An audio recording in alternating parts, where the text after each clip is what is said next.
Let's bring in Chris Stigall. He is Chris Stigall. Chris Stigall. I'm joined now by Chris Stigall. Host of the Chris Stigall Show. So let's bring in talk radio host Chris Stigall. Also, his podcast is a must-listen every day. Chris Stigall Show podcast. And host of the Chris Stigall Show. Let's bring in Chris Stigall. Please welcome Chris Stigall. The Chris Stigall Podcast is presented by usmedicalplan.com. Save big money monthly and get better health coverage at usmedicalplan.com. Hey there, how you doing? Thanks a lot for downloading the Chris Stigall Show podcast. Always appreciate your 5-star reviews. If you get the time, I know it's an inconvenience, but if you ever get the time to scroll down to the bottom of the menu of shows at Apple Podcasts and leave a written review and a 5-star review, that helps advance our goals and our show more than anything else. Or that 5-star review at Spotify. Grateful that you listen. I should also remind you that if you ever want to watch the video version of this for any reason, when YouTube allows it, we're on YouTube.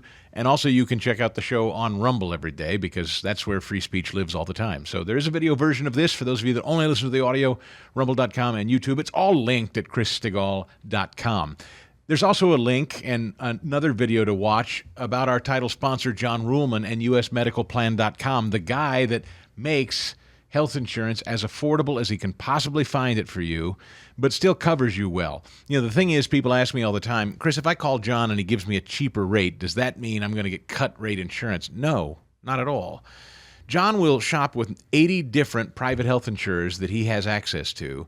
He'll run the numbers on your current insurance plan. Maybe you've already got the best insurance out there for you. It could be. He'll tell you if so. But the goal is to, number one, find you a more affordable price tag on insurance. If it exists, it's probably like 30 to 60% cheaper out there. That's generally what he saves people. I mean, I know people that have saved thousands of dollars by making this phone call for their families or themselves as individuals.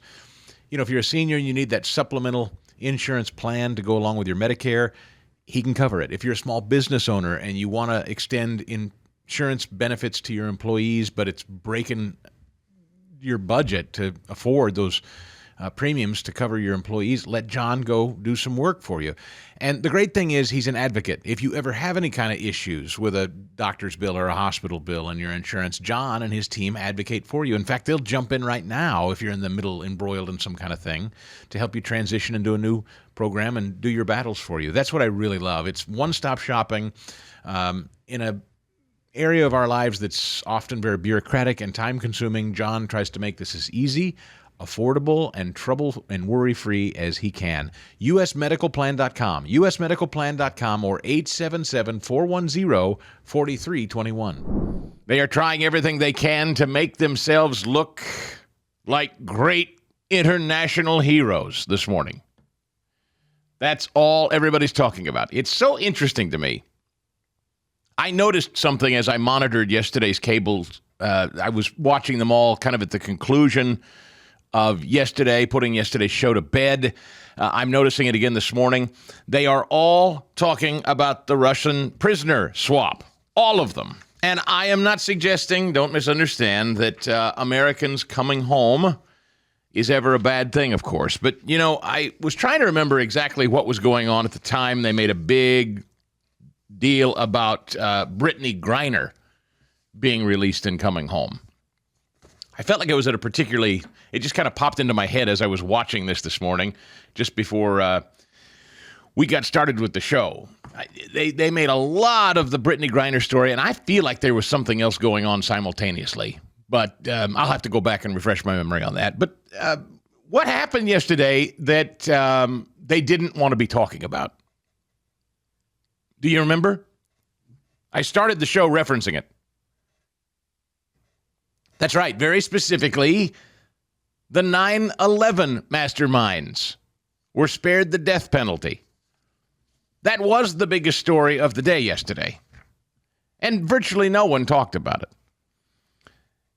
And they didn't want you talking about it. They don't want you talking about an open southern border. J.D. Vance went down there. And by the way, tour de force, J.D. Vance, you notice that the media is not doing a lot of talking to J.D. Vance?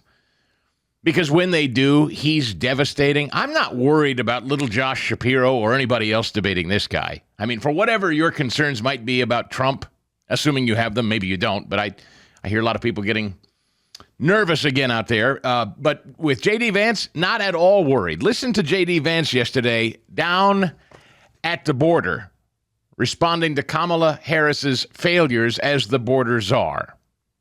Wasting no time. The president's comments yesterday to the National Association of Black Journalists, where he said that Vice President Harris is, quote, all of a sudden black. As a father of 3 biracial children, did those comments give you pause at all? They don't give me pause at all. Look, all he said is that Kamala Harris is a chameleon. She goes to Georgia 2 days ago. She was raised in Canada. She puts on a fake Southern accent. She is everything to everybody, and she pretends to be somebody different depending on which audience she's in front of. I think it's totally reasonable for the president to call that out, and that's all he did. I mean, look, she's running as a tough-on-crime prosecutor, even though she implemented open border policies. She's saying that she wants to support the police, yet she wanted to defund the police just 3 years ago. It's totally reasonable to call out the fact that she pretends to be somebody different depending on the audience she's talking to. That's exactly right. Now, listen, this was J.D. Vance at the border. And I think that was a CNN reporter. I'm not sure. But J.D. Vance went down there to call attention to the fact that our border is wide open. Fentanyl is pouring across, human trafficking, illegals pouring in, straining our system, raping women and children in this country. J.D. Vance went down there to highlight that. And some pipsqueak member of the media went up there. Yeah, well, did you hear what Donald Trump said to the black journalist? You have biracial children. What do you think about that? J.D. Vance didn't whine. He didn't complain about the fact that he's down there at the southern border where illegals are probably running, free right behind him. This little pipsqueak. What did you think of Donald Trump's comment? So Vance knocked it out of the park. He took the opportunity to highlight and define once again that this woman is a complete phony. Vapid, empty phony with zero resume, zero credentials, zero accomplishments. And on top of all of that, I put this up on social media yesterday. Take a look at the policy failures. Just take a look at them. It's stunning when you actually just list them. And I don't even mean over the last 3.5 years. I mean recently. Take a look at the failures. The 9/11 masterminds being spared the death penalty is just the most recent, but certainly not it. Russia and China fly and sail just off our shores. The Chinese spy balloon before that. Iran is saber-rattling and actively funding Hezbollah and Hamas, both of whom are murdering Israelis, our greatest ally in the Middle East. Russia has moved on Ukraine. We know that. We send them billions of dollars. Ukraine, just about every other month now. Our border is wide open. That's what J.D. Vance went down there to highlight. Kamala Harris is directly tied to all of this. Yet, what do we get yesterday? Oh, the Russian prisoner swap. It happened. I'm sure it just timed out right. Just so. The timing just perfect, right? The U.S. has confirmed 24 people involved in a prisoner exchange between Russia and some Western countries, including the U.S. and Germany. Among the prisoners released, Evan Gerskovich, a Wall Street Journal reporter, a former U.S. Marine Paul Whelan. As part of the deal, Russian security services hitman has been freed by Germany. Yeah, this all came to fruition right now, right after 3.5 years, I'm sure, of dogged determination by the Biden administration. Yesterday was the day. Okay, so I'm in a catch-22 here because I know you're not supposed to say anything other than, oh, I'm so glad the Americans are home. Of course I am. But, sorry, nothing is coincidence. And this White House that Kamala Harris is the number 2 individual in is responsible for some of the greatest foreign policy failure and some of the greatest global instability and national security violations that we've ever known. And instead this morning, we're getting wall-to-wall pictures of cackle-britches hugging these Russian prisoners, these American prisoners coming home from Russia. They're hugging and smiling. Oh, I'm so glad you're home. And they will run ads about how she supposedly freed the Russian prisoners, the American prisoners in Russia. Right. Meanwhile, yesterday, loved ones of 9/11 victims react to the terror defendant plea deal. Families who lost loved ones during the terrorist attacks on 9/11 speaking out after this plea deal we talked about yesterday. Joe Connor, whose cousin was killed on 9/11, whose father was killed in the 75 terrorist attack in New York City, told Fox News Digital the plea deal is very concerning. After seeing this, I'm so afraid we're not going to get justice for my cousin and all the thousands killed that day and their families. My dad's terrorists, they were released. Then they were given clemency by the Clintons and Obama. It's all politics. It all concerned me that it concerns me that we're going to have these guys somehow end up in a U.S. prison. It concerns me that someone's going to use politics to release these guys. Well, I mean, you could see it, couldn't you? I mean, we released a Russian assassin yesterday. And, Trump got on Truth Social. He says, you know what? I don't give money and I don't give over terrorist goons. I leverage the full weight of the United States to get people back, and I don't give them their thugs back. Obama released a bunch of murderous terrorists. I think this cousin of this 9/11 victim is correct to assume that the 9/11 masterminds who are now going to be held in jail will be used down the road. I'm sure. Wouldn't it be great if a member of the media asked the would-be first historic woman president? Wouldn't it be great if somebody asked her, hey, we just spared the 9/11 masterminds' lives. They're going to be held in a prison. Given what you guys just did to get American prisoners home from Russia yesterday, timing, could we see a day where you might use the 9/11 masterminds in some kind of negotiation plea and send them out? Obama's released terrorists before. Get more detainees in a prisoner swap. Biden has too, so why not you? Would you do that? Do you guys like releasing bad guys as terms of negotiations? I think it's a fair question. Wouldn't it be great if Cacklebritches got questions? But, of course, we know she won't. Kevin O'Leary said that Kamala Harris's happy talk will end soon because people will eventually want to know what has she done. Well, I don't know. I'm not going to hold my breath on that. Jobs reports due out today. They say that that's going to end up coming in quite a bit worse than expected. What I do know is there are a couple of people on the left that are a little concerned about her, and you're not hearing much about it. I think everybody's just so terrified of the glitz and the money. $310 million raised in the month of July for Cacklebritches. $310 million. Pretty impressive in 1 month. I'll give them that. And so with all the glitz and all the money, I think that a lot of you are starting to feel a little glum and dispirited, seeing a lot of doomsaying out there. I'm seeing a lot of people starting to attack Donald Trump's campaign manager. You're starting to feel like Kamala Harris is getting all the wins because you're watching mainstream news. You see on your phone, all the mainstream media outlets are all crowing about her, and she seems like she's just all smiles and happy and glitz and fundraisers, and you don't feel like the truth is being told about her. Well, what I can tell you is money and mainstream media alone is not going to get this woman across the finish line. It's just not. Because as long as she's willing to hide, of course there will be an element of this country that's going to be willing to just kind of overlook it and buy into the hype of the woman. But I also believe reality is still reality, and I still believe that many millions of Americans are living reality. I still believe this. I was coming in today thinking about this again, and I still believe that men in this country and women in this country, many millions of them, are just living in silence, in a slow, simmering anger to run and vote for Donald Trump. I can't measure it. I can't know that. That's my gut. I think there are a lot of people that realize now more than ever in polite mixed company, you don't talk about Donald Trump. You just don't do it. Given all that we know now about the way the federal government and big tech spy on you, surveil you, censor you, silence you, FBI knocking on Americans' doors. Folks, I think that the Donald Trump voter has never been more intimidated in many ways to speak out and admit that they're going to vote for him. So, yes, it's all smiles and Fantasy Island and puff pieces and celebrity and money surrounding Kamala Harris. And you're feeling maybe a little bummed out about it because you really felt like after the assassination attempt and the husk and the soaring excitement of the RNC, you really felt like things were rolling and firing on all cylinders. And then here she came and the whole storyline changed. I understand why you're feeling glum. I do. And a little worried. I get it.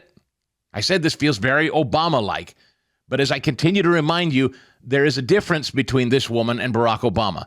He was a blank slate. She is not.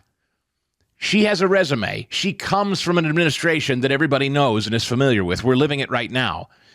She was the least popular Democrat in a Democrat primary. I have to keep saying this over and over again because I know some of you are starting to get worried. And I saw yesterday, now there's this snit online between this Chris Lascivita, I don't even know his name, I think that's his name, the guy that is the campaign manager for Trump. He posted on his own X feed yesterday a picture, the old picture of James Gandolfini, the actor from The Sopranos, who's dead now, but it was a black and white picture of him flipping the middle finger, extending the bird to the camera. And he said, "This is to all my fans." So what we have here are a lot of critics now coming at the Trump campaign feeling like they're not doing their job, they're not spending the proper amount of money, they're not properly defining cackle britches. People feel like the mojo is starting to slip. I don't know. I can't know. What I do know is this weekend, and maybe Tuesday, I guess they're formally going to announce it, Cackle Britches is going to perhaps, odds-on favorite now, pick little Joshie Shapiro, pocket-sized diminutive governor of Pennsylvania. And what I know is there are people very, very concerned on the left about this pick. I know, and in fact, next week we're going to roll this out again. There's been a lot of talk about little Josh's role in not prosecuting a buddy, not going to further investigate a buddy, a family friend, as Attorney General, who many people believe, allegedly, it has been alleged, many people believe he murdered his wife. But after an investigation, Ellen Greenberg is the woman's name. You may remember that I interviewed months and months and months ago. I don't even know, maybe last year, 2 years ago now. I can't remember. We're going to dig up in the archives this weekend, and I'll have it for you next week. But we interviewed Mr. and Mrs. Greenberg, and they told this unbelievable story of their daughter, Ellen, living with this guy who, one day, there was all kinds of evidence, frankly, that made him seem very suspicious. Okay, I'll just put it to you that way. But long story short, the woman was stabbed multiple times in the back of the head, and yes, also in the chest. She was found dead in her apartment, stabbed multiple times in the back. Josh Shapiro was the attorney general who ultimately ended up signing off on it being a suicide. A suicide. And, as it turns out, the leading suspect in that whole story, Ellen Greenberg's husband, or maybe it was boyfriend, forgive me, I forget whether they were married or living, they were living together for sure, is a great friend of Josh's. So that story is going to come up. Little Joshie also has to explain for the hush money paid to an aide of his, Mike Vereb, in a sexual harassment case. And then, of course, not to be outdone, are all the anti-Semites and the Jew haters in the Democrat Party who really, really hate Jews and are calling him Genocide Josh. So those are three things if, in fact, they're going to launch a big... And I saw this a lot. Oh, there goes Pennsylvania. It's cooked now. He's good. You can't deny how good he is. Oh, man, he's a politician's politician. He's slick. He's sharp. He's the best there is. A lot of glum out there. I'm just detecting it. Maybe not from this audience, but I am detecting it on social media. A lot of glum conservatives hanging their head, feeling dour, doomsaying, now starting to fight with the Trump campaign a little bit. I'm not here to rule on any of that because I can't say. I'm not privy to decision-making on spending or messaging, but I do know what we're up against. And I do understand that the vast majority of the information that you and I consume, at least those of us of a certain age, is from traditional media. Much younger people consume nothing but social media. And you may say, well, Chris, on social media, she is buying up all kinds of ads. Let me just tell you something. A colleague of mine yesterday, not a particularly political guy, all right? I work with him, but he's not, he's a conservative. He votes for Republicans, but he doesn't pay attention to this every day. He's a tech guy, all right? And he came up to me, he goes, you know what I'm getting so tired of? I said, what? He goes, every single YouTube video I click on has her obnoxious hyena face on the front of it going, hi, it's Kamala. Could you donate $10 to the campaign? Hi, it's Kamala. You want to? Apparently every YouTube video you click on, and I don't spend time on YouTube. Some people watch it like it's their TV. I get it. Most people do. Victoria, you're one of these YouTube people. That's all you consume. That's not what I do. if I had $1 for every ad that I saw yesterday with her on it, I'd probably have like $20. Yeah, that's all you consume is YouTube, and so you see her everywhere. Now, this is something that also worries people. So you're a millennial who does nothing but watch YouTube, and you see Kamala Harris all the time. Now, I give you that we already know your proclivities. We know that you vote Republican. We know you have no interest in supporting her. But do you think most people opening their YouTubes, watching it like you do as an almost 30-year-old, are they going, oh, I'm going to sit and watch this? Well, I hadn't considered her before, but now wow, that ad was pretty compelling. I'm going to send her some money. I don't know. Is that working? Yes, she's raised a lot of money, but I don't think it's come from small donors. I think most of the money she's raising are from billionaires. We know that. Wall Street types, Hollywood types. Are there $5 and $10 donations out there, people watching the YouTube ad going, all right, I'm going to give to her? I mean, you're guessing. I get it. But is that working with young people, 30s and under? Not me. I either skip the ad. I just hate ads in general. I skip them or I refresh the page and then no. Do you see any evidence that Trump is doing similar advertising? Or does that bother you? Are you seeing any kind of ads for Trump out there in digital world? I think I've seen less so far. Oh, undoubtedly less. Yeah, definitely. She spent tons more. So do you think in terms of just what you're observing out there in digital world, you see much less advertising for Trump than yeah, Harris? The Trump that I'm seeing are more on TV commercials rather than for now, rather than YouTube and whatever. Yeah. Does that scare you as a millennial in there that you're seeing more Kamala on digital and less Trump on digital? That doesn't really shock me, though, given what we know about like Facebook, Chris, and what's the word? The demonetize? Is that the word? Yeah, and censorship. You know, they're messing the algorithms. Yep. Yeah, it's not shocking. So you think that maybe they are spending the money, it's just not being shown or seen? Is that what you're suggesting? Probably. I mean, obviously, he doesn't have the donors right now that she does, to your point. Everyone's backing her, the celebrities, you know.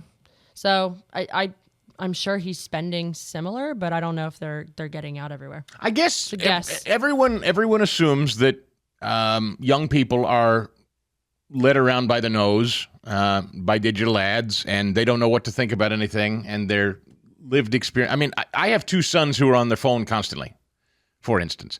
And I know you say, well, you're their dad, Stigall. It's hardly a fair metric. Okay, fine, but I swear to you, on a stack of Bibles, I do not talk to my sons about politics at all. They know what Dad does. I don't even know, to be perfectly honest with you, I don't know if they even listen or watch this show on Rumble or listen to it.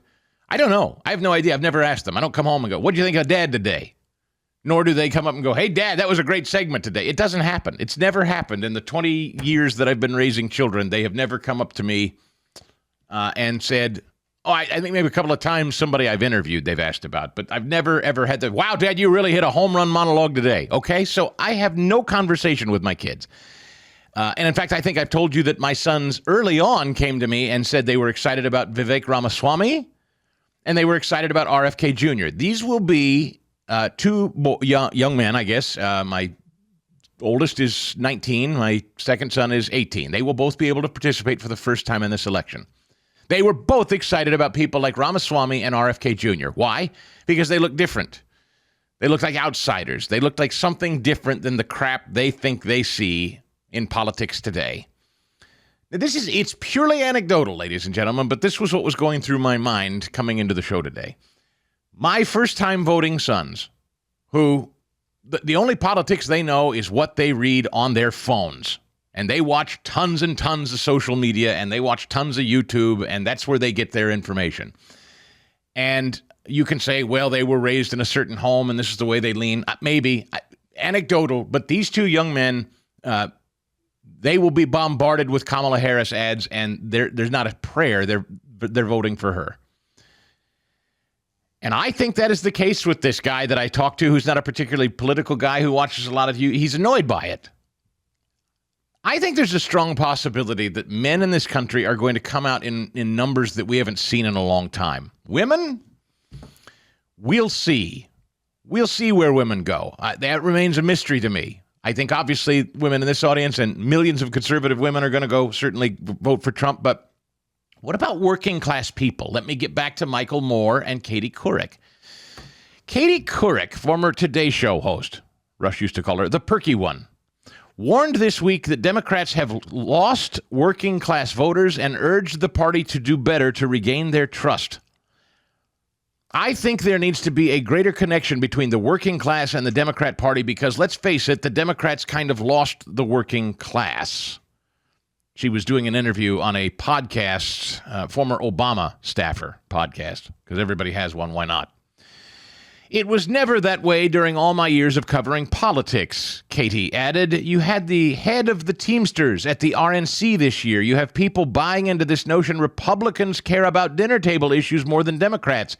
And these narratives, I think, have become too deeply entrenched about liberal, college-educated elites who are condescending.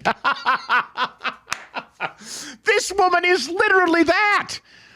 She's made a career out of being a liberal, elitist, condescending twerp. Katie Couric having this epiphany. I really think that we've been effectively branded as college-educated snobs who are out of touch and deeply entrenched in our liberal issues, and that Republicans are now the ones that care about dinner table issues.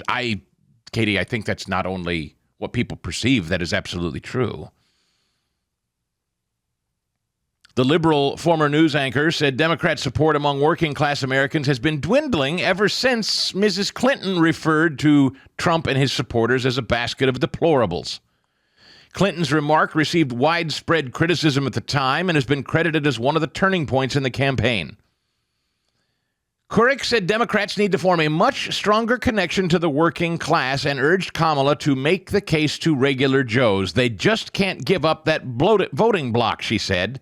They should say, hey, we care about you. We care about your issues.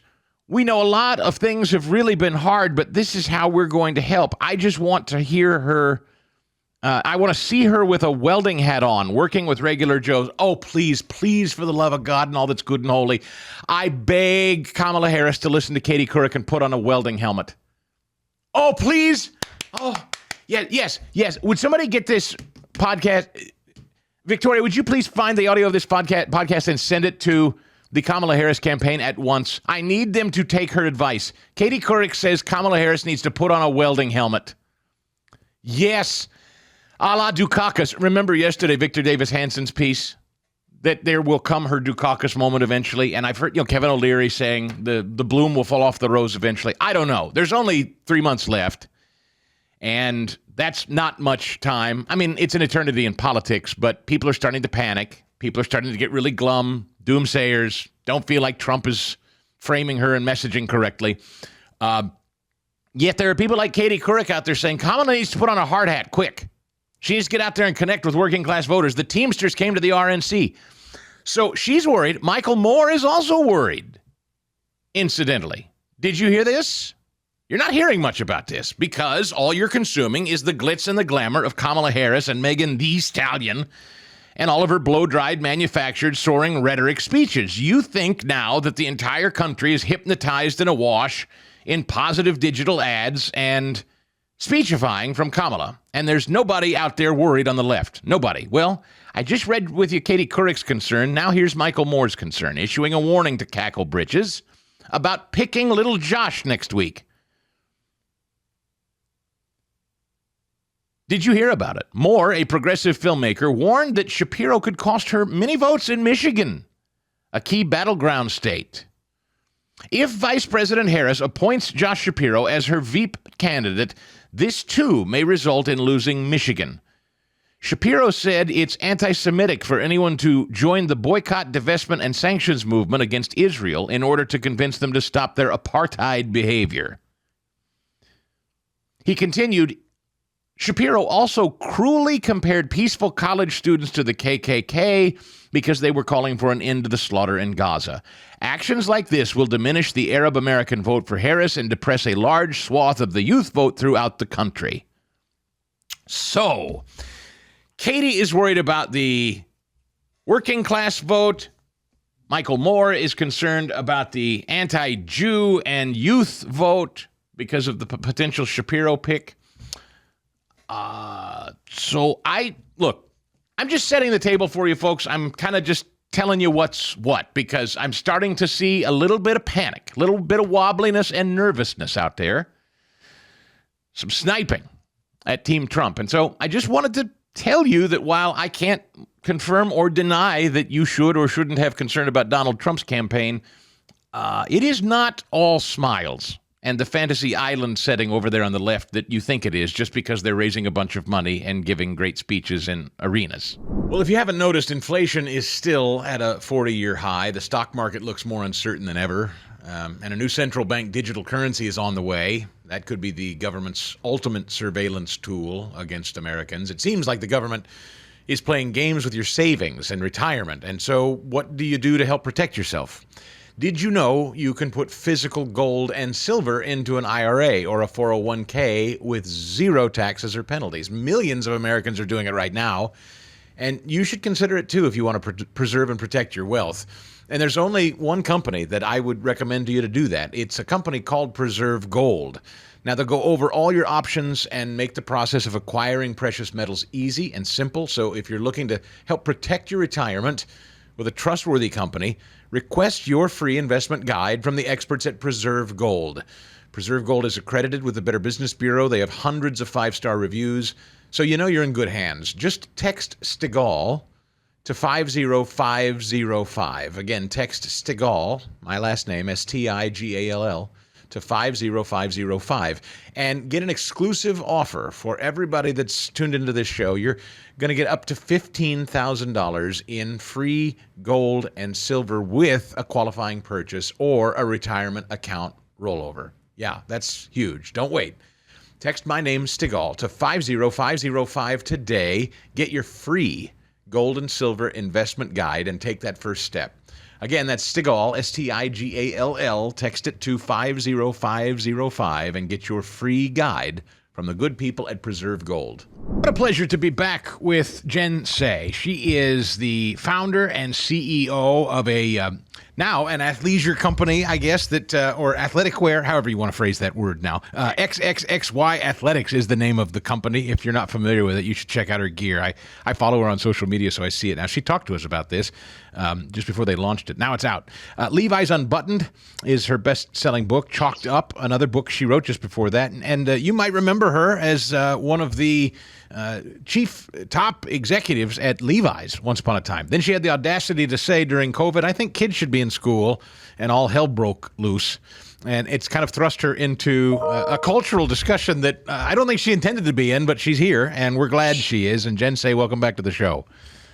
Thanks for having me. I'm happy to be here. I am fascinated that you have been, in fact, thrust into so many different cultural discussions that it really all did start with you saying, I just think our kids should not be behind Zoom computer screens. I think they need to be in school. And that launched effectively where you are today. Yeah, I mean, as I look back on the last, 20 years of my life, it actually started before that.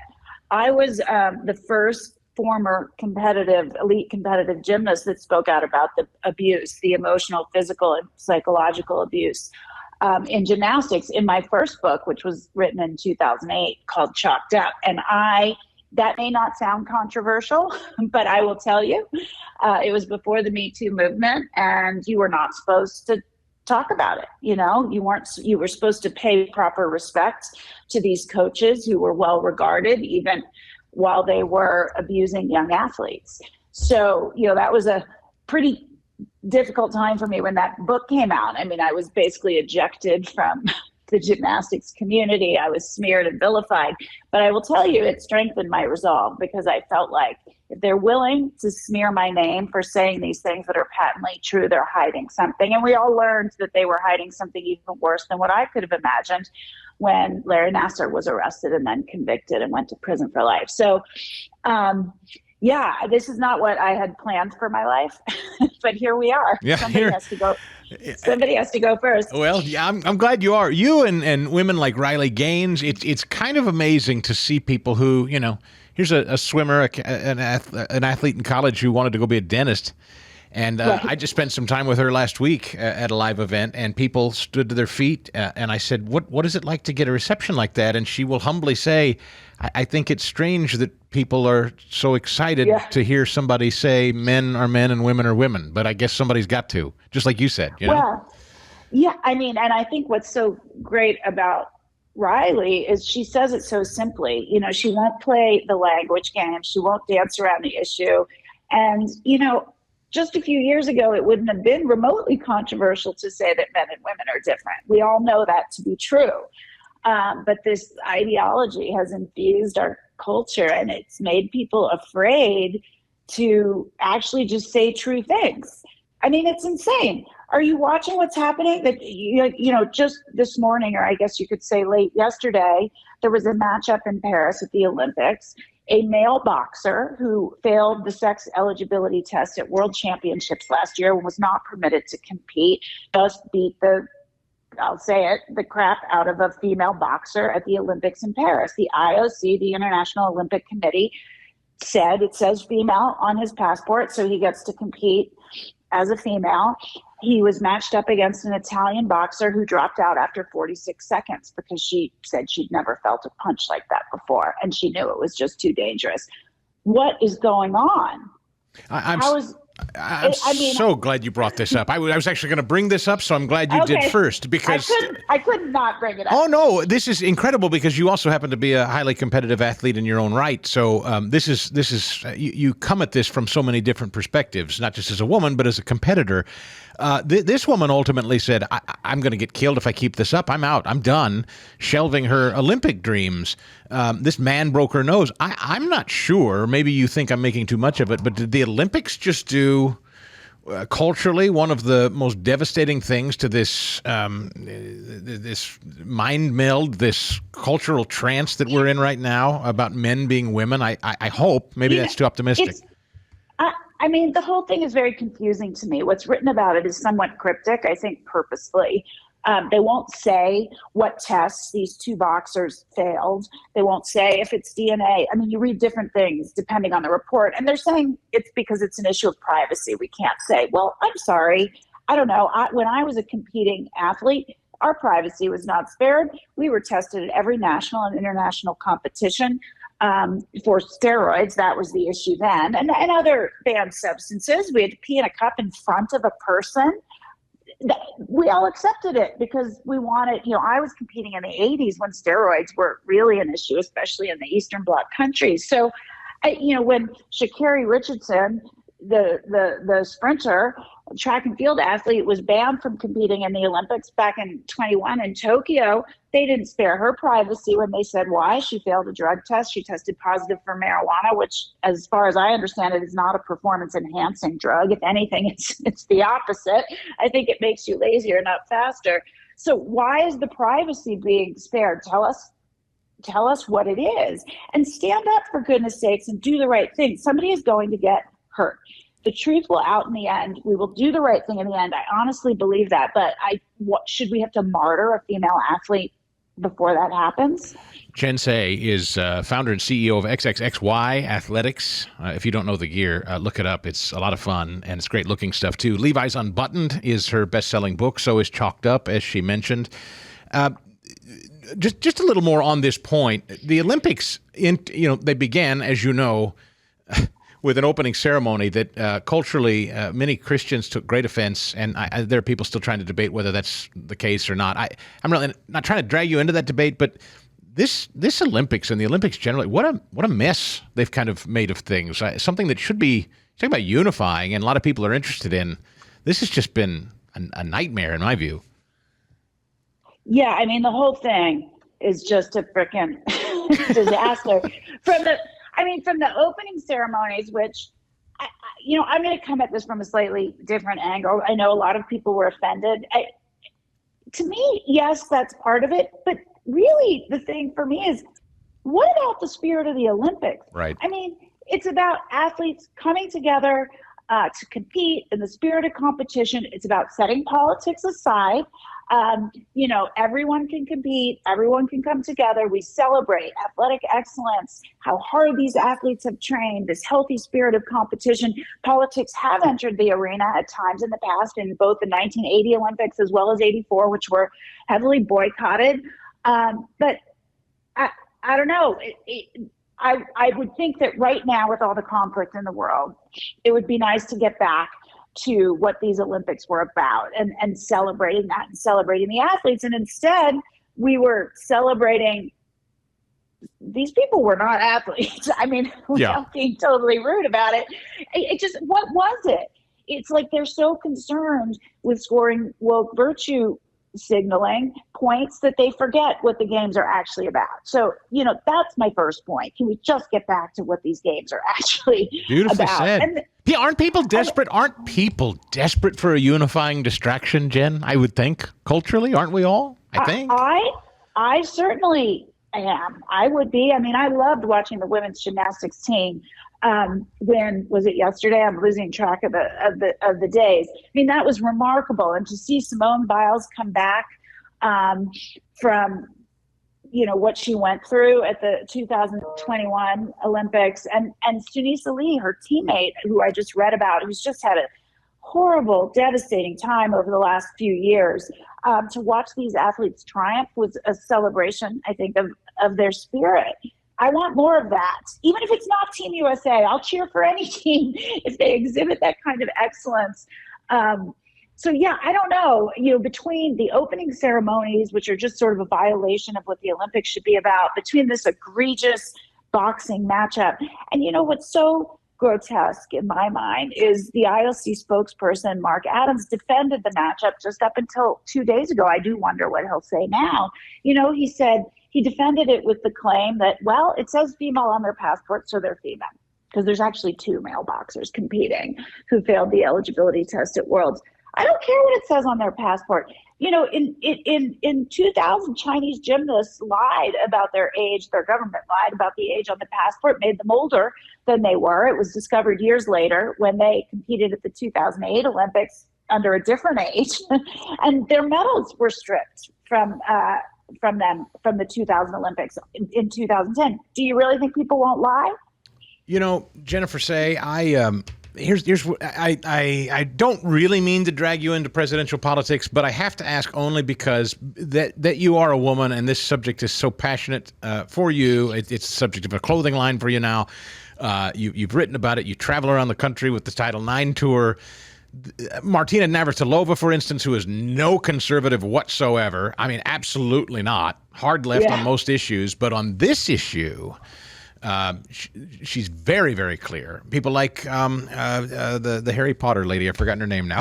Why did J.K. Rowling. Yeah, also J.K. Yeah. J.K. is not at all conservative, traditionally speaking, but on this issue, she is unwavering. And so, is this forging unusual bedfellows politically, or when it comes time to vote? Is this issue important enough? I mean, and does somebody like Kamala Harris, by the way, as a woman, does she need to speak to this in your view? The left on this issue is so, corrupted by the ideologues that they cannot see the truth that is right in front of their face. And I fear that what will make them see the truth is a boxer like Angela Carini, suffering a permanent brain injury. Is that what it will take? I really, really hope not. But this issue has been politicized, just like COVID was. Both of these things are basic science and should not have been politicized, but the left has co-opted the science and made it completely ideological. I do think there is a meeting of the minds on this. 70% of Americans agree that women's sports should be protected. Most are too afraid to say that out loud. But if it's 70%, that's clearly people from both sides of the aisle on the political spectrum. I just completed a bus tour with an organization called Our Bodies, Our Sports, which is the broadest, I think, political coalition of women standing up on this issue. And Martina was there. Other people who come from the left, I put myself in that category. Kara Dansky is another person that comes from the left on this.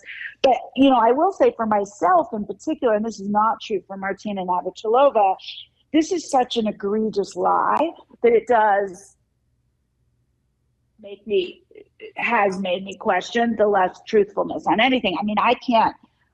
That sounds obvious, right? I started doing it on COVID, but I can't vote for anyone for president or any office that thinks that what it is to be a woman is fungible, and if you say you're one, you are one. That's like someone who doesn't believe in truth. And I'm not, and I promise you, I really don't. If your answer is yes, I don't care. I just am genuinely curious as someone who comes from the left and traditionally has always voted for Democrats. Is there something Kamala Harris could say to you that would cause you then to say, well, okay, she's changed her mind, or I believe she's different than the traditional left on this, and so she has my support. I'm just curious. Well, first of all, you have to remember, I'm from California, so I experienced Kamala Harris as, the city attorney for San Francisco and then the attorney general in California. Like, there's nothing Kamala Harris could say to make me vote for her. That said,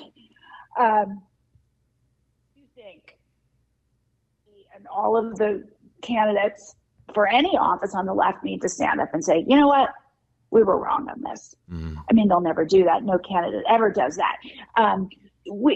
There are men and there are women, and women deserve safety, privacy, and fairness. And I'm going to stand up for the protection of women's sports and spaces. Everyone needs to say that. I will tell you, everyone will get there at some point. But do we really have to see women injured in the process? Isn't it strange that we're seeing the UK and European nations now banning transition stuff and hormones and this, butchery on children now? I mean, it's like, why can't we look at those canaries in the coal mines across the pond and learn from it instead of go headlong into this crazy? Well, it's a great question, Chris. We did the same thing on COVID. Yeah. All of these European countries that the left admires or professes to admire, Sweden and Denmark and all of these sort of socialist or near socialist countries, they all opened schools in April of 2020 because they saw that it was too harmful to children. And they also cited, Denmark in particular, it was harmful for women in the workforce because they were the ones who were going to have to drop out and stay home and take care of the children. So I don't know, why couldn't we follow? We're just so politically and ideologically divided, and each of these issues becomes, I don't know, like a litmus test on, are you woke enough? I'm going to put you on the spot, and I apologize, but because I know you don't speak for all women, and I don't pretend to make you the spokesperson for all women. But I rhetorically and kind of angrily on yesterday's show, talking about this very boxer you were mentioning, I said, how truly, and I mean this, women who are concerned about the issue of abortion, okay? I'm not dragging you into abortion, but I say, so you're a woman and you say, I'm voting for Democrats because bodily autonomy and men need to stay the hell out of women and leave women alone and la, la, la. But when it comes to this issue, a man can beat the hell out of a woman and you're fine with it. Yeah. Please explain that to me as a progressive voter, as a woman. It makes no sense. I actually, and I don't mind talking about my views on this, and I'm sure they're different than yours, and I'm sure we can talk and be respectful. Sure. I understand your view. I am pro-choice. Pro-choice with restrictions, something along the lines of what Europe has, which, makes it, is restricted at somewhere between 12 and 15 weeks. That said, I am insulted by any candidate or party that thinks as a woman that's the only thing that I care about. I think it's consistent. By the way, I think you're consistent. I mean, I totally respect your position on abortion. It seems consistent to me that you say women should have choices and women should be protected. Those things are congruous to me. They're not incongruous. And somehow the left is making the case that they're incongruous somehow. Yes, women's safety, privacy, fairness, futures, the choice about what to do with her body and her future, which, I also don't think the vaccine should have been mandated. So again, I'm very consistent. But the left, especially sort of the progressive left, which has taken over the party,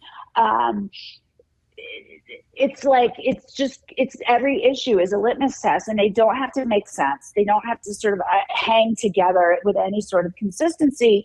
And if you don't line up as a voter, as a citizen of San Francisco, for instance, with every illogical tenet of their platform, you will be smeared and vilified. You will be called a Republican, which is basically a swear word in San Francisco.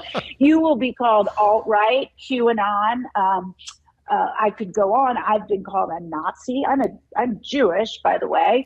I've been called a white nationalist, a Christian nationalist. So none of this makes sense. I mean, some of the things I had to look up, I was like, what's QAnon? This is years ago when people started calling me. I was like, is that really a thing? Is anyone really actually that?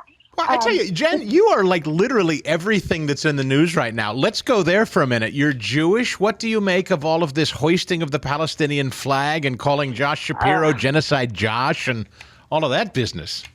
Oh, don't even get me started on this. You know, my husband is actually an Israeli citizen. He's American too, but he did his service in the IDF in his 20s, and we just spent about 3 weeks in Israel last summer as a family before all this started. It's madness. I mean, we have hordes of young people who have no idea what they're talking about, taking down American flags and hoisting, you know, Palestinian and Hamas flags. I mean, I don't think any of that should be illegal. I believe in free speech, unless, of course, it's government property. I think that is illegal, and I'm fine with that. But these kids have no idea. But again, this is another tenet of the platform from the far left wing of the Democrat Party, and it's madness. I mean, these are the people that would claim to care about women's rights. Do they not care about the fact that these regimes in the Middle East give women absolutely zero rights? Never mind gays and trans.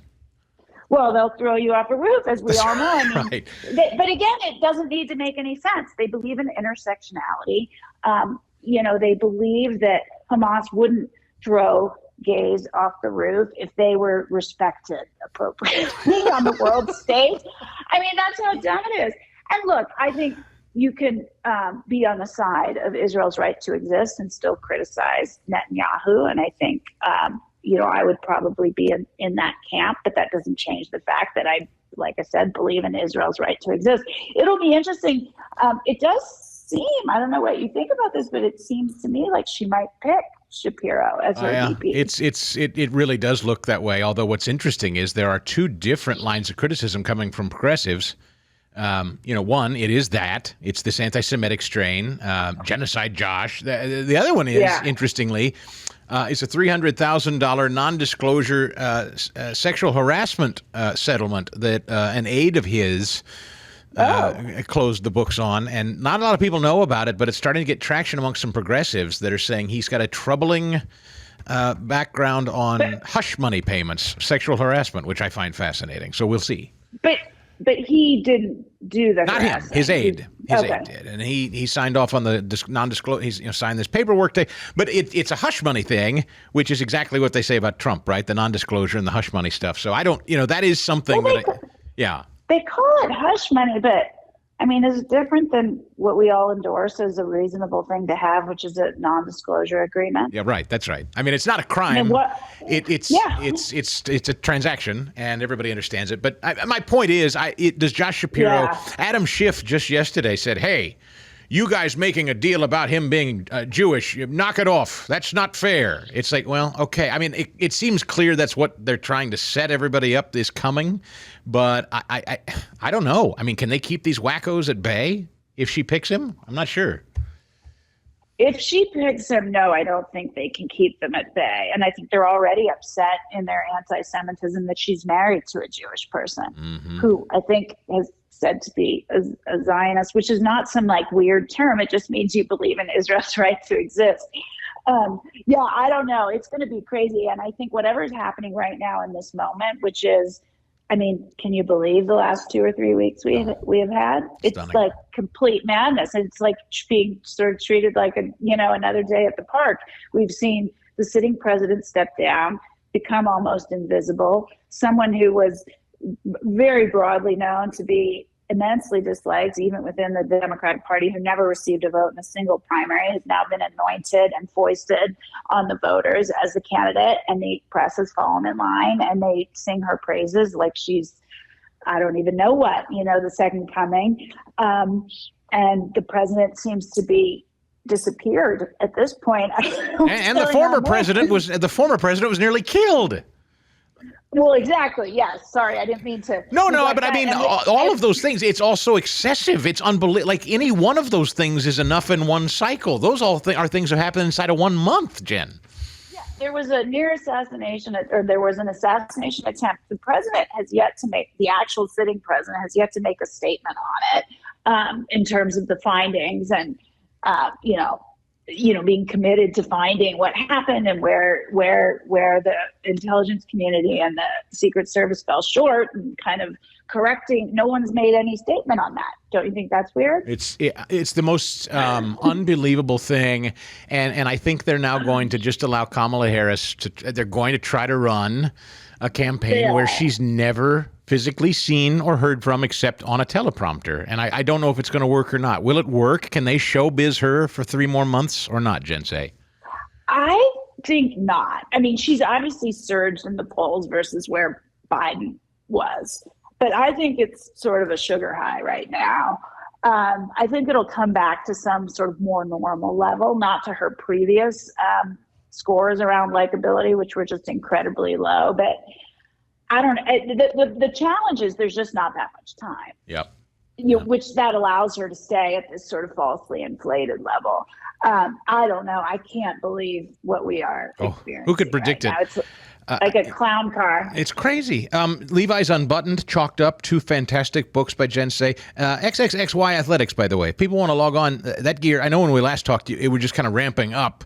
So is that firing on all cylinders now? It is. We're 4 months in, which is pretty awesome. Just, past the 4-month mark. It's going well. We've had to kind of fight back from a lot of censorship. We've been banned from various social media, banned or shadow banned from various social media platforms. But people are leaning in and they're finding us anyway. And we have exciting news, which is today we just launched the XXXY Athletics Fund, which is basically a scholarship program for brave female athletes who stand up and push back on this madness. All right. That's awesome. So a scholarship fund for any young woman who is in competitive sports stands up and says, nope, not here, not going to do it, not playing ball with this. I like it. Yeah, because as we've talked to many athletes who are still competing, they tell us that's what they're afraid of. They're afraid of losing scholarships, sponsorship dollars. That's a real possibility, especially with the new Title IX rewrite, which also goes into effect today. And so we want to kind of ease the pain of monetary cancellation by helping these young women out. Oh. It's funded by the brand, so a portion of proceeds from every purchase go to support the fund, but it's also funded by employees. So, there's only 6 of us, but I'd put money in, and most of our employees and investors have as well, because we believe in this and we want to put our money where our mouth is so you can feel good about every purchase. So, definitely go check us out. Every purchase will go to support this fund. Best place to go, Jen? xx-xyathletics.com, or you can just go to thetruthfits.com, which is easier to remember. Thetruthfits.com. Jensei, fantastic conversation as always. Fascinating background. You are your biography makes up so many touch points of the modern day conversation. It's kind of you're a fascinating person. You can go in 1,000 different directions, and we did today. So thank you for your time. Thank you for having me, as always. At the very heart of our democracy lies a principle we hold sacred, and that's free speech. It's the cornerstone that supports every freedom we cherish, allowing ideas to flourish, debates to ignite, and progress to be made. Without it, our pursuit of liberty, our ability to challenge, or our capacity to innovate, it would be really constrained.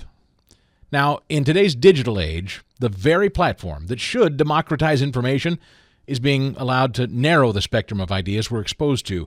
Really important discussions about our wealth, our rights, our future, systemically silenced or overshadowed in mainstream narratives, leaving many feeling voiceless in conversations that are really crucial to your financial independence and your security. And that's where the company Wealth Protection Research steps in. They're armed with a mission that's never been more critical. Wealth Protection Research is not a financial advisory firm. I want to be clear about that. They're defenders of free speech. They're committed to giving a voice to the silenced. In an era where dialogues about retirement, investments, economic freedoms are increasingly censored, Wealth Protection Research is focused on ensuring that diverse, controversial, and revolutionary ideas also get a platform.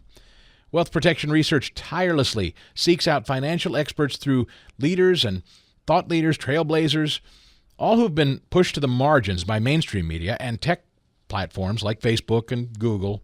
These are the voices that challenge prevailing narratives, offering fresh, often contrarian perspectives on protecting and growing your wealth, especially as we navigate the uncertainties of this coming election. By spotlighting these thinkers, people like Jim Rickards or Porter Stansberry, Wealth Protection Research is not just sharing financial advice, they're fostering a movement toward a more open, informed, and free society. Wealth Protection Research has created a 2024 election wealth protection report, and it's a completely free report.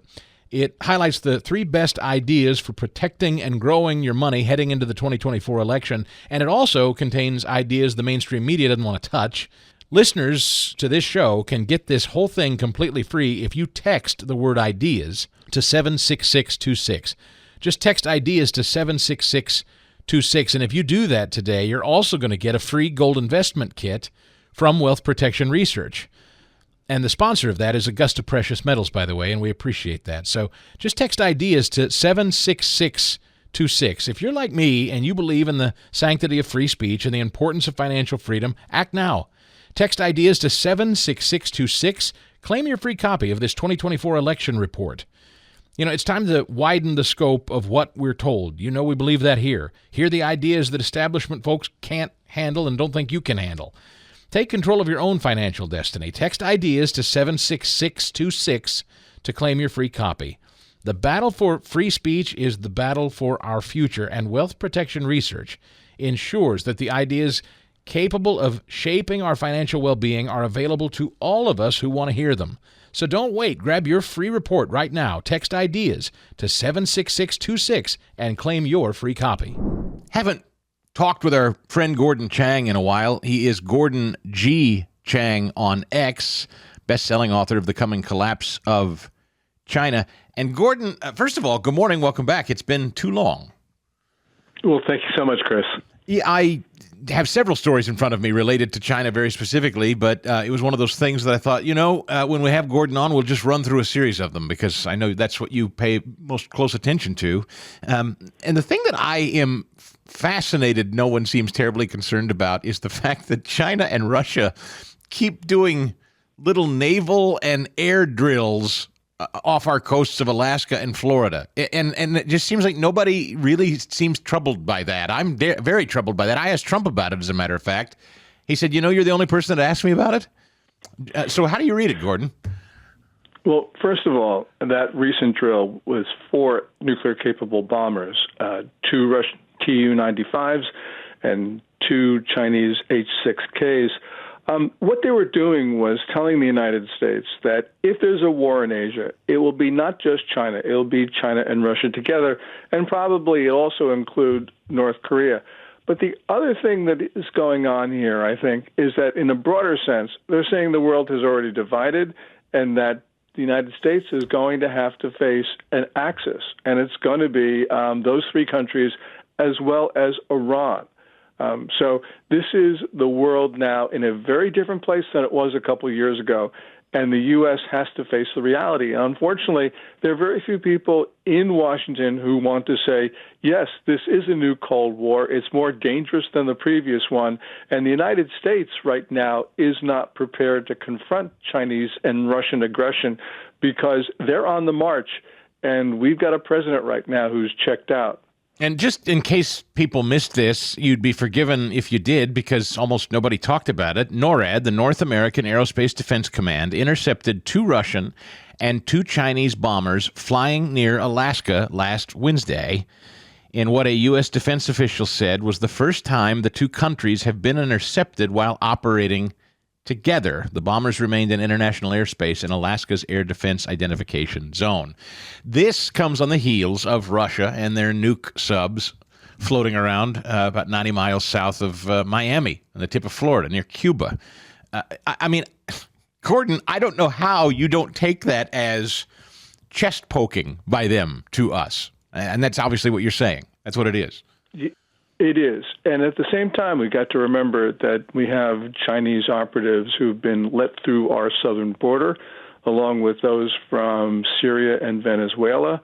We know that as a part of the September 11th, 2023 deal that Biden inked with Tehran, that he gave clemency to 5 Iranian operatives, and he allowed, and this is incredible, he allowed 3 of them to remain in the United States. This is at a time when Iran's operatives are threatening to kill President Trump, Secretary of State Mike Pompeo, other State Department officials.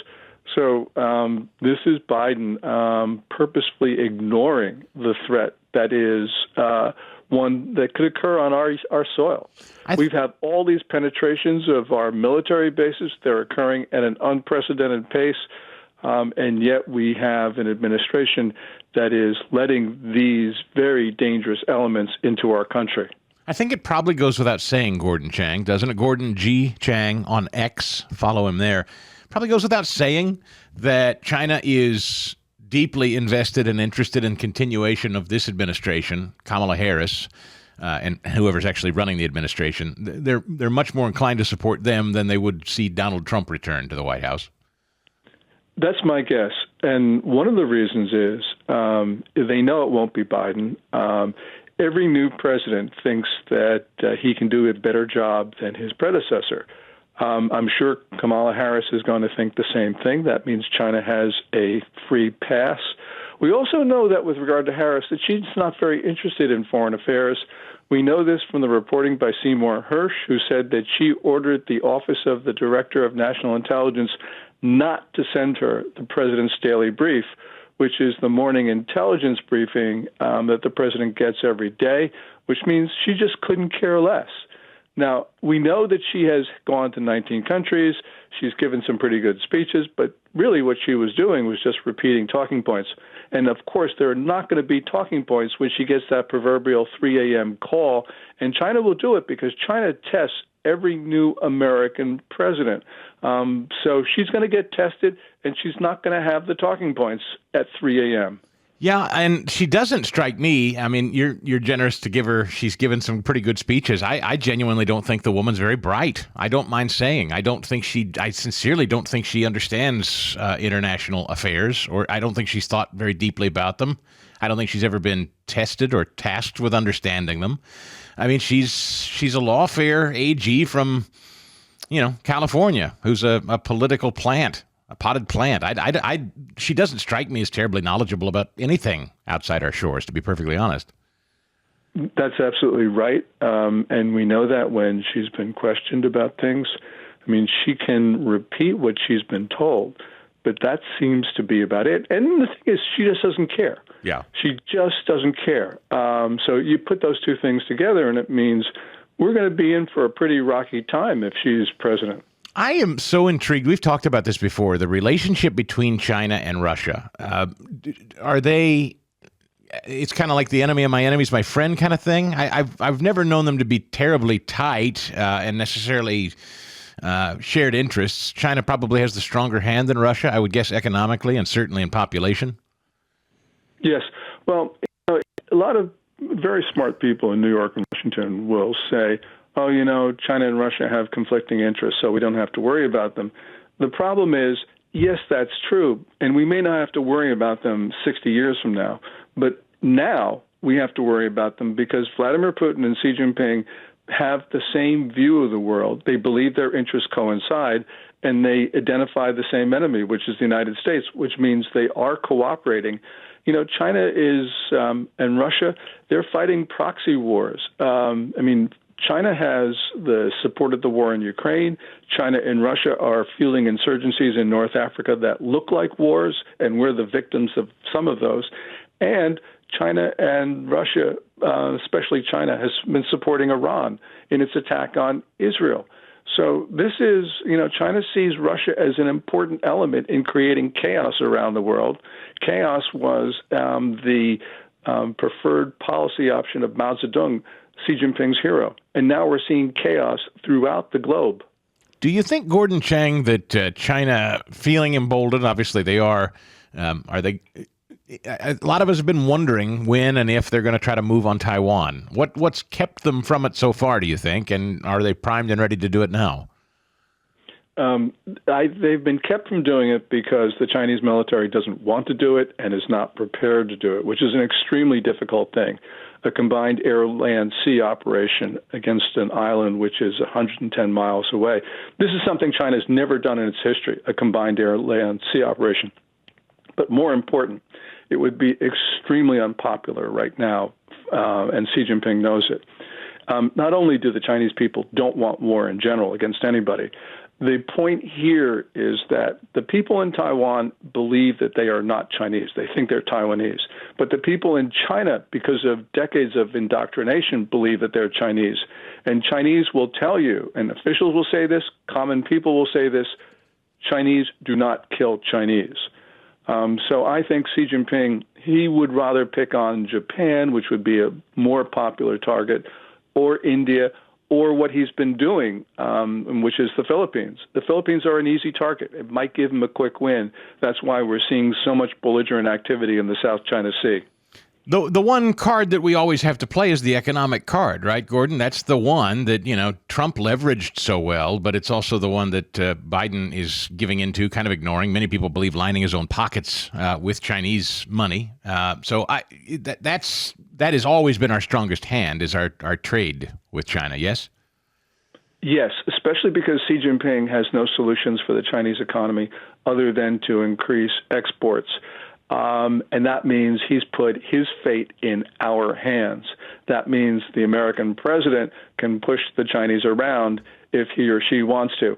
And right now, although Biden has continued Trump's policies, he really hasn't extended them when it comes to tariffs. And President Trump has basically said, look, I'm imposing 60% across the board tariffs on Chinese goods, maybe even 100% tariffs.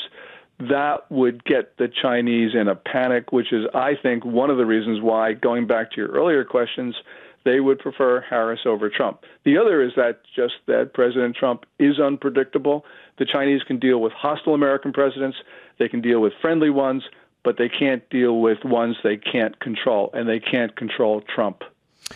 And finally, less important, but always sort of interesting, culturally speaking, the Olympics. I know China hosted them not too terribly long ago. The Olympics are kind of an important symbol to the Chinese, aren't they? And I read this interesting story about swimming and Chinese swimmers. They think that they've been juicing basically these Chinese swimmers who are dominating. And is that a symbolism thing? China likes to appear strong in competition on the global stage. Yes. This goes back to the Cold War, when the Eastern Bloc and the Soviet Union saw the Olympics as an important, critically important symbolic event. The Chinese do the same thing. They've been juicing their swimmers and perhaps some of their other competitors. And this has just become such a big controversy. The Chinese are the new East Germans. And until the United States is able to convince the International Olympic Committee to do something about it, which we're not, the Chinese will continue to try and get away with this. But we should just be publicizing this day in, day out to delegitimize China. It is amazing. Just kind of the rampant cheating and theft. It seems kind of low level when you're talking about things like war, invading China, flying around in our airspace. I know it kind of takes a back seat to that, but the intellectual property theft, just the outright thieving of products, made in the United States, and they're copying them, and even literally manufacturing right down to the label, making it look like the original American product. They've been doing that for decades. This cheating, in things like the Olympics. Never mind COVID. I hate to even bring up COVID again, but it's just, I guess is the answer that we in the United States, unfortunately, are kind of dependent on them economically too, maybe too much so, and that's why we tolerate so much from them? We tolerate them, and we are dependent in pharmaceuticals, but, we're a lot less vulnerable to them than we think. The Chinese engage in all of those criminal and predatory activities you mentioned because they get away with it. Yeah. The American people should be outraged at the Chinese, but we should be really, really upset at our own political leaders, the ones that we elect. And, they're there to protect us, and they haven't. And they haven't because, we've had this idea we should engage the Chinese, we should try to peacefully integrate them into the world. And the Chinese have taken advantage of that. They've continued this criminal culture that they've had. And it is a criminal culture. But we're not, it's politically incorrect to say that. But we need to, because we need to start defending our country. We've allowed China to do a lot of things that put us at critical risk. So it's our fault, Chris. And we've got to just say enough is enough. And by the way, some of the biggest villains in our political system are conservative Republicans as well as leftist Democrats. I couldn't agree with you more. And I think when you look at all of this energy policy garbage, windmills and mining for cobalt and all of these other things that go into EVs, electric vehicles, all that stuff is Chinese made. And the Chinese themselves don't give a rip about this climate change stuff. They don't adhere to any of the rules, but they're happy to make that garbage and ship it here because our politicians are invested so heavily in it. Yeah, I mean, why would you buy a coal-fired car, which is really what we're talking about? It's so well said. Gordon Chang is on X. I hope you follow him at Gordon G. Chang on X, and The Coming Collapse of China, of course, one of his best-selling books. Gordon, it's a pleasure to catch up, my friend. Thank you. Okay, just in case you're wondering where our friends and sponsors at Gulag America stand in the upcoming election, well, given that their very name, Gulag America, is a reaction to government collusion with media and silencing and jailing opponents, I can promise you, Gulag America stands squarely with you and me and President Trump. They're friends and they're great sponsors and they're tremendous supporters of the Harumph Society, too. And now you can visit their election headquarters tab at gulagamerica.com. They have a brand new election collection. Get geared up for the months of craziness ahead. You're going to find MAGA-themed gear and other election-themed materials.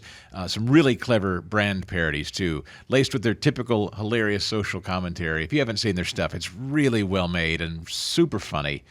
Don't forget, Gulag America offers that pre-inflation, pre-Brandon pricing, too. Just $24 for standard T-shirts all year long.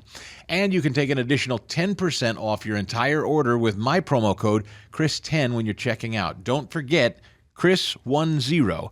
That gets you 10% off your order. It lets them know you listen to the show. I really appreciate that, but more importantly, I want to save you money. So again, Chris10 at checkout at Gulag America, where they say it's not our wish, but it is our warning.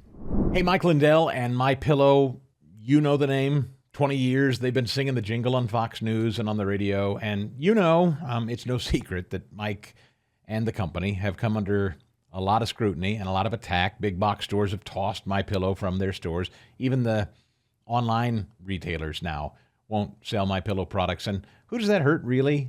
I mean, yeah, I understand they don't like Mike's position on the election or whatever, but Mike employs hundreds of Americans, hundreds of Minnesotans who make great products. If you know the My Pillow products, I sleep on them every night. So does my dog Dean. They're great products, and he wants to sell them to you at unbelievable prices, by the way, but they're backed with a 10-year warranty, 60-day money-back guarantee, and most importantly, again, they're made here in the United States. So it's not something he's asking me to say. It's just something I'd like to remind you of, that a guy who has an opinion, who happens to own a very successful American company and employs a lot of Americans who make great American products that a lot of you have bought and owned or are looking to buy and own. I just want you to know that while he takes it on the chin a lot out there for having the positions he has, he wants to keep his employees busy. He wants to keep the company moving along. And so he's passing on huge, huge savings to you in what he's calling the $25 extravaganza. Getting the word out, I want to invite you to check out this $25 extravaganza today. 2 multi-pack My Pillows, just $25. My Pillow sandals, just $25. I'm looking at the list of these deals right now. 6-pack towel set, just $25. 6-pack of towels, $25. And the My Pillows with the new Giza fabric, just $25. And here's the thing, if you order any or all of this stuff, if you exceed $75 with your order, he ships it to you for free. So free shipping on anything $75 or over. And look, with all those deals and so many more at just $25 a piece, I think you'll be very, very pleased with not just the quality, but the price point and the free shipping. It's MyPillow.com. I hope you'll use the promo code ChrisPodcast. MyPillow.com, ChrisPodcast, to take advantage of all these savings. Get that free shipping over $75. Or call 800-932-5056. Great operators, American-based operators. You can call and say, hey, I'm with you. And hang in there. 800-932-5056. Don't forget the promo code ChrisPodcast. It lets them know you listen, which I appreciate, but more importantly, get you that deal. MyPillow.com or 800-932-5056. Promo code ChrisPodcast. So Cackle Britches made her first off the teleprompter, unscripted comments. She and the Husk, first of all, the Husk, you might remember that we still have a guy we're pretending to be president called Joe Biden. I don't know if you remember him, but he's the old guy that was running for president 2 weeks ago.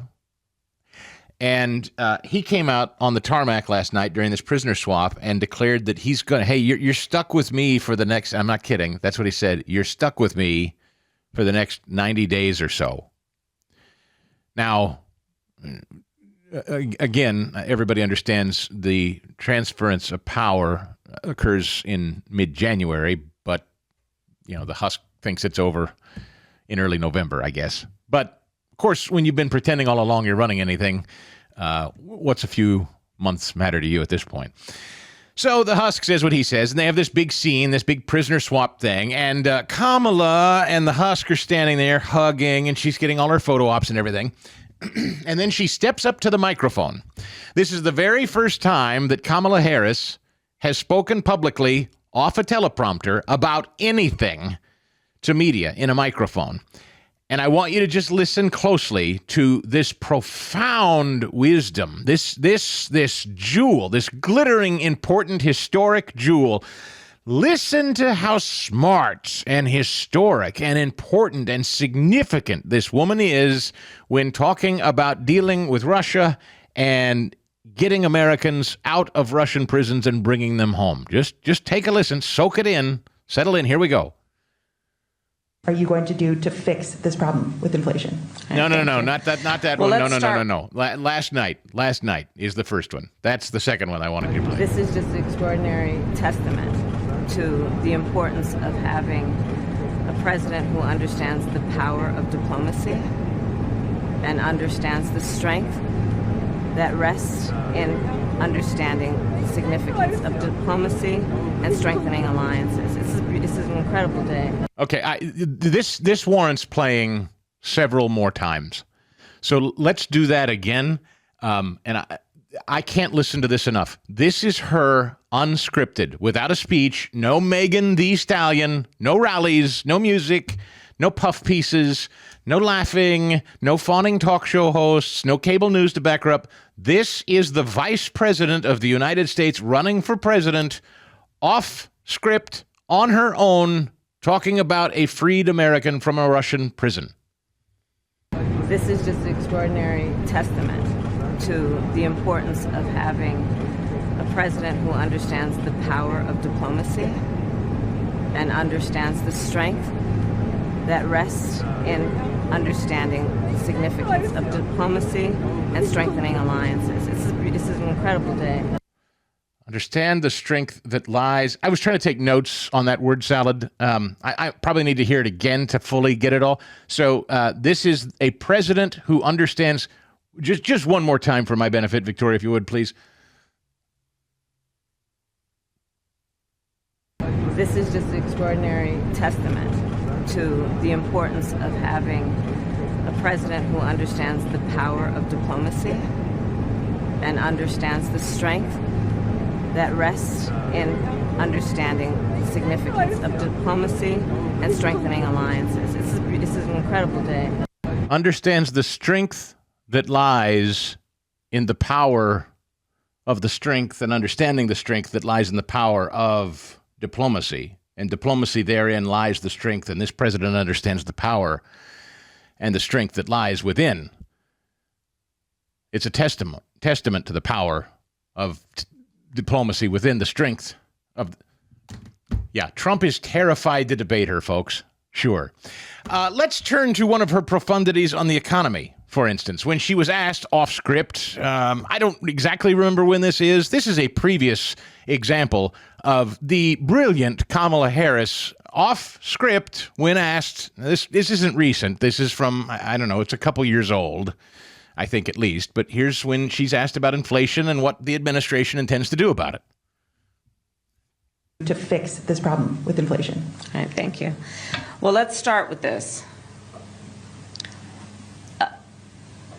Prices have gone up, and families and individuals are dealing with the realities of that bread costs more, that gas costs more. And we have to understand what that means. That's about the cost of living going up. That's about having to stress and stretch limited resources. That's about a source of stress for families that is not only economic, but is on a daily level something that is a heavy weight to carry. So it is something that we take very seriously. Very seriously. Have you ever heard And we know from the history of this issue in the United States that when you see these prices go up, it has a direct impact on the quality of life. She thinks that's smart. And I mean, obviously we have played over the years tons of these. That's her answer to what do you intend to do about inflation? She restated the problem. She defined what inflation was and why people struggle with inflation with many, many words, never once answering the question. I got to tell you, I mean, give me the diplomacy. I can't listen to it enough, folks. I'm sorry, I can't. Could you, again, Victoria, if you don't mind, could we listen to last night's tarmac speech? Okay, these guys that everybody's been clamoring to release from Russia are home. This is her chance to show that she's a big, strong, international diplomatic figure. She's there for the photo op, hugging the freed prisoners. Madam Vice President, could you please share with us your thoughts on these freed Americans from Russia? This is just an extraordinary testament to the importance of having a president who understands the power of diplomacy and understands the strength that rests in understanding the significance of diplomacy and strengthening alliances. This is an incredible day.